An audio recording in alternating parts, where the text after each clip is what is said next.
Why warehouse rents keep going up while demand is dropping. Industrial asking rents hit a record high last quarter even as companies leased less space. Warehouse rental prices across the U.S. have never been as high as they were in the second quarter, when the average asking rent for industrial space reached $9.59 a square foot.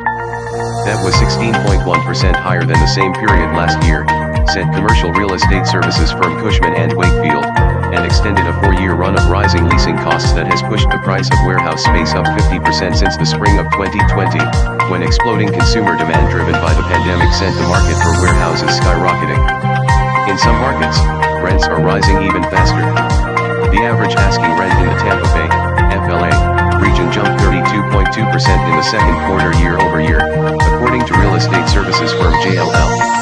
Yet vacancy rates for industrial real estate are also rising, reaching 4.1% in the second quarter after bottoming out at close to 3% late in 2022, when experts said hot markets like Southern California were effectively full. The rush to find storage sites has slowed to a crawl.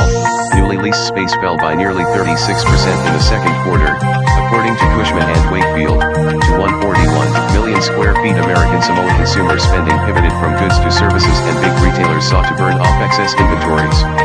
The gap between falling demand and rising prices is in part the result of particular dynamics of the industrial real estate market, experts say, where warehouse operators and their customers typically sign deals for 3 to 5 years, facing leasing decisions on long-term prospects rather than short-term market conditions. Industry experts also say the rising vacancy rates also disguise a fundamental factor driving the sector.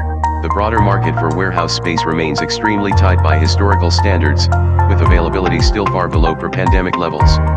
The 4.1% vacancy rate last quarter was sharply higher than the 3.5% rate in the first 3 months of the year, but still well below the 5% average vacancy rate of 2020, according to Cushman Wakefield. Mehtab Randhawa, global head of industrial research at JLL, said companies are still competing for space in some cases, which is driving up rents even as shifting consumer spending and rising interest rates weigh on leasing decisions.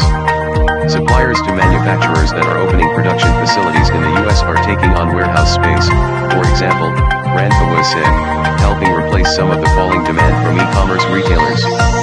Leasing has fallen from the abnormal highs that we saw in 2021 and 2022 post-pandemic, Randhawa said. It's normalizing now. Jason Price, Senior Research Director for U.S. Industrial at Cushman Wakefield, said a flood of facilities built over the past year, as warehouse operators race to keep up with demand, is also driving up the average rental rate. About 139.5 million square feet of industrial space wrapped up construction in the second quarter, some of it replacing older facilities with new sites better outfitted for automation and other contemporary logistics strategies. These are priced at a premium over the market average in most cases, and that just naturally pushes the reported average asking rents upwards, Price said. Even though average rental rates are rising, some companies are able to find better deals on space than they had the past few years, Price said. Tenants have more options on the table for them, whether it's within new construction or previously existing product, he said. Developers have recently been paring back projects amid declining leasing activity and rising interest rates, which could prolong a shortfall of logistics space and put additional pressure on asking rents, industry experts said. Prologis, the world's largest builder of logistics properties, said construction starts were down about 40% in the second quarter across the U.S. markets where it operates. We see deliveries in 2024 falling short of demand, reducing vacancy over the course of next year, said Timothy Arndt, Chief Financial Officer of Prologis, on an earnings call July 18. Price said he expects rents will keep rising this year and next, but at a slower rate than they did at the height of the pandemic-driven demand. We're not projecting rents to revert downward at all, he said.